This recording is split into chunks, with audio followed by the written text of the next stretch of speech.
Hi. As a teacher, we often need a lot of data about our student. So we need to make sure that we are monitoring and track their progress as we go on with our classes.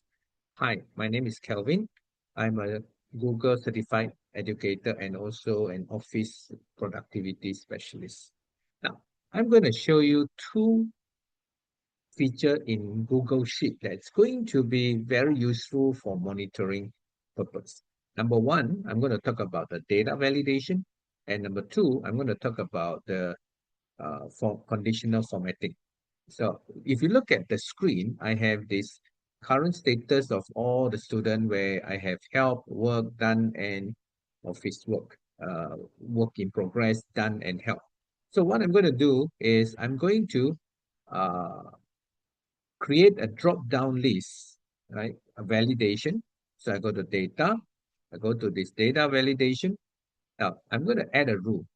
This rule, I would like to have these three different status called done, help, and working. All right.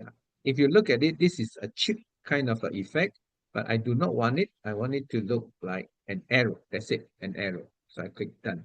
You notice now that the data comes with the done. Assuming David Smith needs help, so I'm going to change it to help. However, it's not that easy for me to track who actually needs help.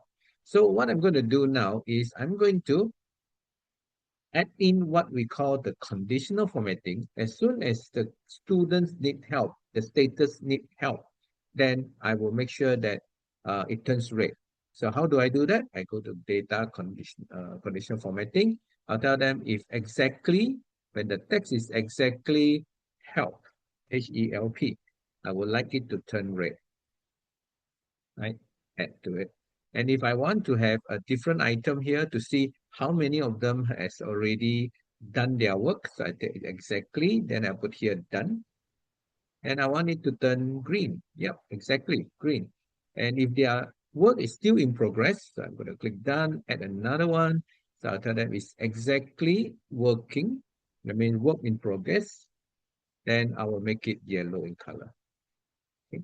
Now, what I'm trying to tell you is if we use this method, we can just open up our file, we just glance at it, we see how many of them need help. So let's take a look at David Smith again. So David Smith have completed his work. So I'm going to click done. There you go. It turned green. Therefore, let me tell you that it's easier now for you to monitor the data of your student. Thank you.